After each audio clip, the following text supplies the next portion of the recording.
creo que es un oficialismo que viene de más a menos. Todavía tiene, todavía tiene popularidad, sobre todo la presidencia o quien ejerce la presidencia, más que el partido que él tiene.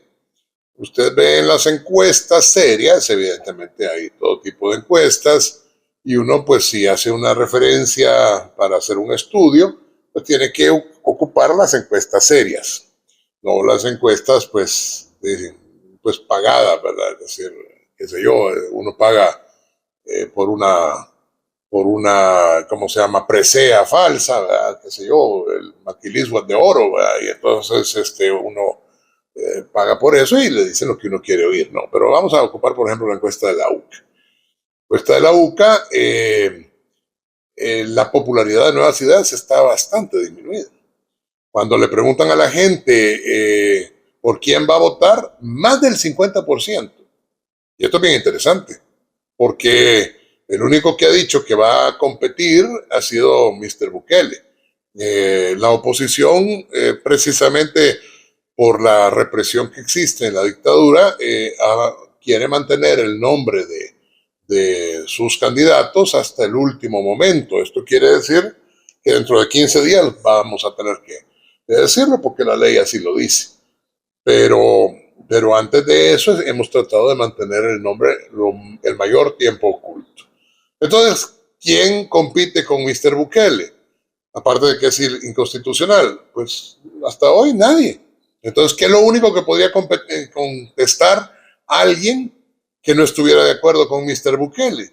Que no sabe por quién votar, porque no sabe quién más, además de Bukele, van a participar en las elecciones.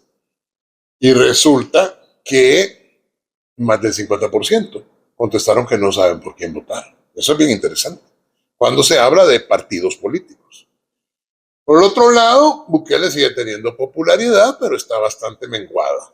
Ya no sé, bueno, nunca fue el 90 y pico, como él decía, pero ya ni siquiera se atreve a decir ese 90 y pico. Claro, algunos seguidores de Bukele, porque hay dos tipos de seguidores, ¿verdad? Los que son gente inteligente, que pues evidentemente fueron engañados y eventualmente van a ir despertando, de hecho creo que ya está pasando.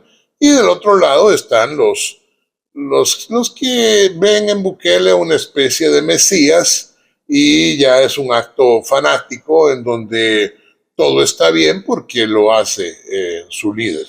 Delante de esta condición, realmente pues no tenemos mucho que decir sobre todas esas personas. ¿Por qué? Porque no van a cambiar, ¿verdad? Pero a las personas inteligentes que fueron engañadas, a las personas que creyeron en las promesas de campaña del señor Bukele, pues con ella sí que estamos hablando y vemos un cambio en la forma de comportarse. Sin embargo, me imagino que ve una oposición que va creciendo poco a poco. Por eso le digo, la oposición en este momento, mientras usted y yo estamos hablando, hay una reunión. Hoy en la tarde habrá otra reunión. Hoy en la noche habrá otra reunión. Son los distintos grupos de sociedad civil. Son grupos pues que ya hace algo hay que agradecerle a Mr. Bukele, y es el hecho de que ha consolidado y ha unificado a personas que antes no se podían ni ver. Porque esa es la realidad. Esa es la realidad.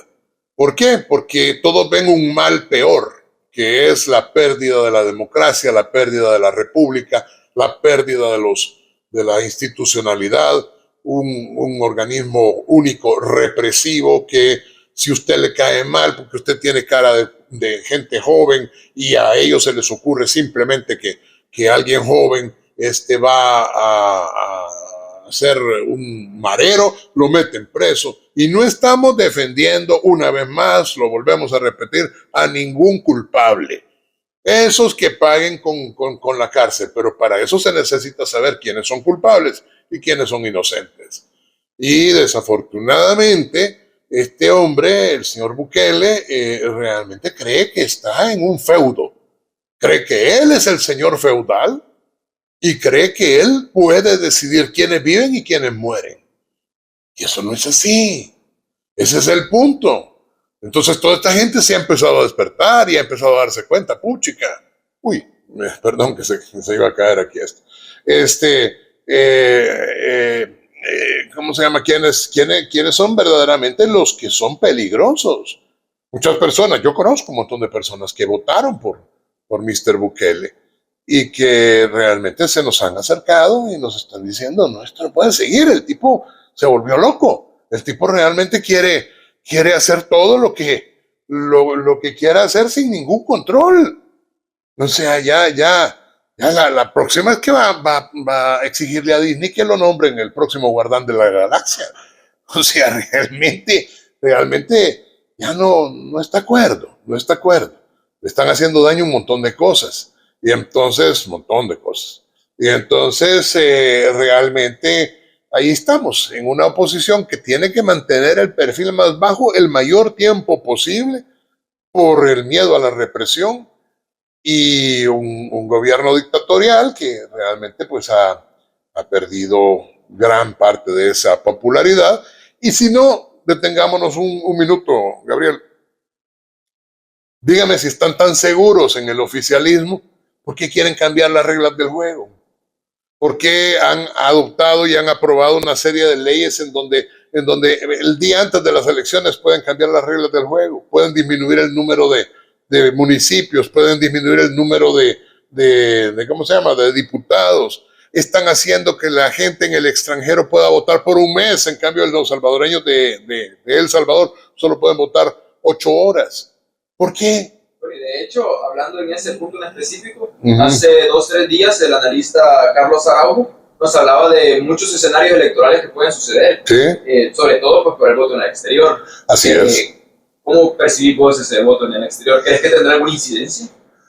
Es que no la ha tenido nunca, pues. O sea, los votos en el exterior, el máximo han sido 7,000 votos. 7,000 votos, es el máximo histórico. Ahora, si estos hacen fraude, como todo el mundo se teme, pues entonces en el extranjero van a salir 10 millones de votos. Y no hay 10 millones de salvadoreños. No, pero ahí van a salir 10 millones de votos. Ah, si eso es así, bueno, entonces vamos a las instancias internacionales a declarar el fraude, que se va a hacer comprobado fácilmente. Aquí en El Salvador no pueden hacer fraude tan fácilmente, porque aquí cada partido político tiene una lista de los votos que se sacaron de esa urna. Pónganse a pensar, salvadoreños, ¿por qué Mr. Bukele le está apostando tanto a una plaza que tuvo como histórico solo 7,000 votos? Ah, porque esa gente la tienen engañada, diciéndoles que hay Tren del Pacífico y que hay Bitcoin City y que hay Surf City y que hay un montón de cosas que no existen. Esa gente piensa que hay en Los Chorros hay ¿cómo se llama? Una freeway que atraviesa al estilo de los supersónicos, va ¿cómo se llama? En medio de las nubes. Falso, nada de eso existe. Nada de eso existe. El señor de la Casa Presidencial resulta que tenía asignado por decisión de él $100 millones para todo el año en propaganda. Ya se los acabó. Acaba de pedir el día de ayer, antier, acaba de pedir una extensión de otros $16 millones porque ya se acabó los $100 millones para propaganda. Eso sí, lo que no le importa son las escuelas que no tienen comida, y que debe no sé cuántos cientos de escuelas, que dijo que iba a hacer 3 al día. Los hospitales, que no ha comenzado el Hospital Rosales, después de que dijo que lo iba a hacer con el dinero que sacara del Palacio Legislativo, que no iban a hacer, lo hicieron, solo para los diputados de Nuevas Ideas. El mismo Carlos Araujo nos decía, cuando yo le preguntaba, imaginemos que terminan las elecciones y en esas elecciones Nuevas Ideas gana por mayoría debido al voto en el exterior. Decía, ni modo, hay que aceptarlo. ¿Cómo lo ves tú? No es tan fácil. Hay que aceptarlo si no hay fraude. Hay que aceptarlo si no hay fraude. Si hay fraude, hay que denunciarlo. Hay que denunciarlo. Y tenemos una serie de mecanismos para evaluar eso. Por ejemplo, si de 7,000 salen 7 millones, vuelvo a repetir, de votos, obviamente hay un fraude. Obviamente hay un fraude. Si en los consulados en el extranjero llegan 5 pelones y salen con que hubo no sé cuánto, depende mucho de quién va a contabilizar esos votos. Depende, porque en el extranjero, a diferencia de en El Salvador, la oposición no va a tener derecho a tener, ¿cómo se llama?, una persona que esté ahí contando los votos. Entonces viene uno y se pregunta, ¿y si están tan seguros del 90 y pico? ¿Por qué tienen que parecer malos? Mi abuelita decía, hay que ser honesto, ante todo hay que ser honesto. Pero también no hay que hacer cosas que parezcan malas si uno no está haciendo algo malo. Y entonces esto, ¿por qué están haciendo todo como que lo están haciendo mal? Como que, a ver, sí, puede votar ahí las personas que voten varias veces porque se puede votar con un documento vencido. Los pasaportes de antes no tenían el mismo número del DUI, pero alguien puede votar con un pasaporte de 1940, porque no, la ley chuca que hicieron no dice con qué antelación el documento pasado. O sea, un documento de 1940, mi abuela podría votar en Estados Unidos. Mi abuelita se murió hace casi 100 años, pero podría votar.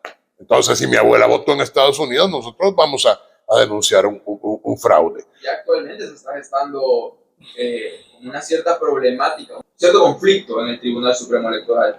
Por un lado, tenemos a gente que dice de que no queremos que el tribunal trabaje como una empresa pequeña que no sea fiable. Y por otro lado, están esperando algunos otros sectores de la sociedad que se contrate una empresa fiable. Pero ayer teníamos a los diputados ya quejándose y diciendo, bueno, ¿y cuánto más vamos a prorrogar? Todavía no hay empresas. Pero ¿y eso qué tiene que ver el Tribunal Supremo Electoral? O sea, es que ahí está todo el manejo cochino que hacen desde Casa Presidencial.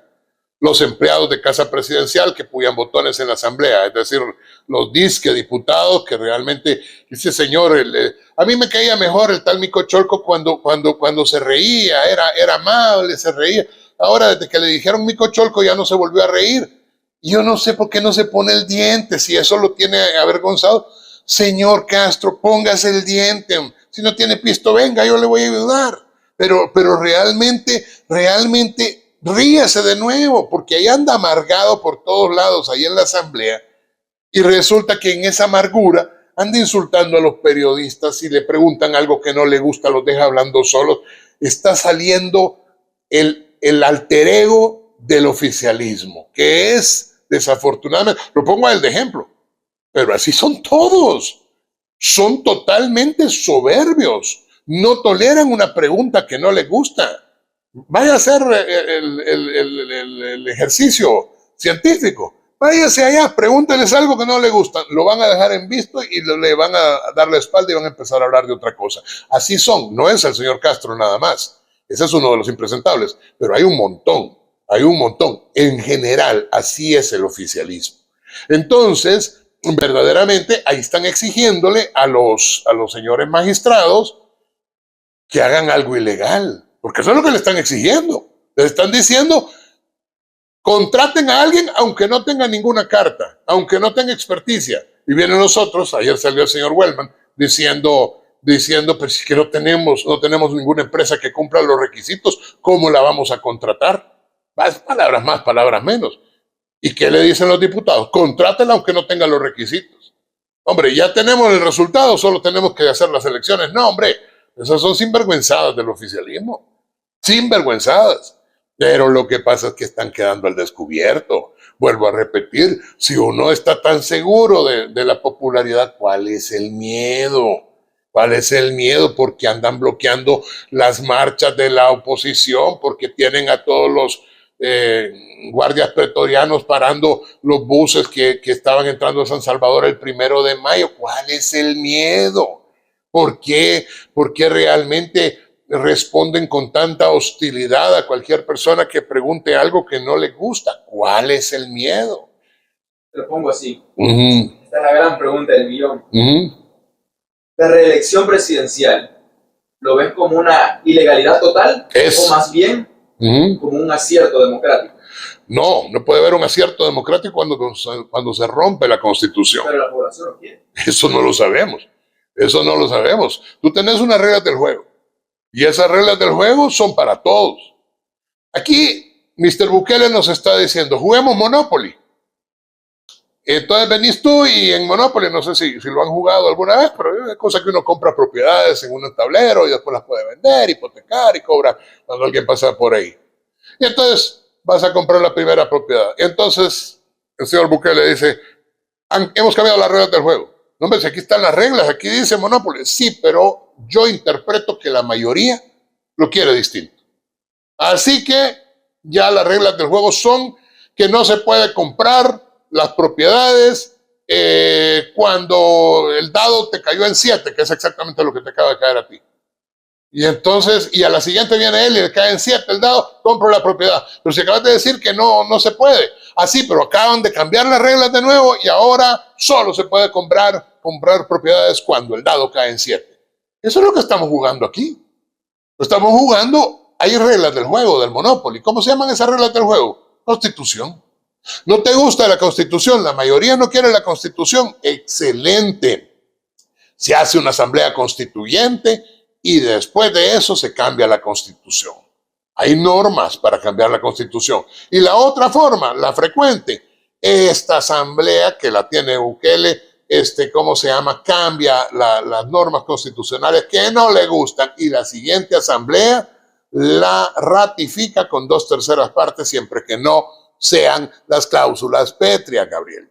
Y ese es el problema. Las cláusulas pétreas hablan del sistema de elección republicana. El mismo, bueno, entonces, ¿quién es el mentiroso? ¿Bukele del 2023 o Bukele del 2019? Porque estoy seguro que tú has visto, ¿cómo se llama? Alguna entrevista de Bukele 19 diciendo que la reelección es inconstitucional. ¿Quién mintió? ¿Bukele del 2019 o el Bukele del 2023? Ahora, del otro lado resulta que, pero y la mayoría lo quiere. ¿Quién dice? Que para eso son las elecciones. No, porque hay reglas. Y las reglas son para ir a jugar. Como uno juega Monopoly con reglas. ¿Qué tal si uno juega? Vaya, olvídate de Monopoly, no va a ser que digan que yo tengo alguna acción de eso. Parchís. Las reglas del parchís existen. Pero si tú vas a cambiar las reglas del parchís cada vez que no te convengan y las vas a volver a modificar cuando sí te convengan, entonces tú no estás jugando parchís. Tú estás jugando Bukelilandia. Tú estás jugando Bukelilandia. Y en esa Bukelilandia solo lo que Mr. Bukele diga se hace. Esa no es la regla del juego. Ahora, ¿querés cambiarlas? Cambialas, pero como dicen las reglas del juego, porque las reglas del juego son tan exactas que te dicen hasta cómo cambiar esas reglas. Pero ¿por qué no se está haciendo eso? Ahora, te voy a dar una predicción extraña. Yo no sé si Bukele se va a tirar a la legislatura de nuevo. Todo el mundo dice que se va a tirar. Yo no sé si se va a tirar. En mi último editorial de la prensa gráfica, yo le ponía reelección o cárcel. Si el tipo tiene alguna popularidad, y alguna tiene todavía, ¿por qué no puede llegar a seguir las reglas democráticas si se va a tirar al mundo entero en contra? Se va a convertir en un delincuente internacional. Se va a convertir formalmente en un dictador. Que los seguidores de él digan que no, y a mí me vale un pepino. La realidad es que va a ser un dictador. 6 artículos de la Constitución dicen que no se puede reelegir. Y uno de esos artículos, antes que me preguntes que la Asamblea o que la Corte Suprema lo permitió. En primer lugar, no hay Corte Suprema. La Corte Suprema fue destituida ilegalmente por estos diputados. Esa Corte Suprema alcanzó a dar un último decreto. Ojo con esto, porque los seguidores de Bukele dicen, lo que dice la Corte se respeta. Claro que se respeta. Y la Corte Suprema en su último decreto alcanzó a decir que no era legítima ni legal la destitución de la que estaban siendo víctimas y que el pueblo de El Salvador no debía reconocer a una nueva corte elegida espuriamente por esa asamblea. ¿Esto qué quiere decir? Que esta corte no es legítima. Y esta corte ilegítima hizo la consideración sobre un artículo de los 6 que existen. Los otros 5 ni siquiera se atrevió a comentarlos. ¿Por qué? Porque uno de esos artículos es tajante. ¿Sabes lo que dice? Dice el presidente de la República no podrá permanecer en su cargo ni un día más. Ni un día más. Y obliga a la gente a la insurrección.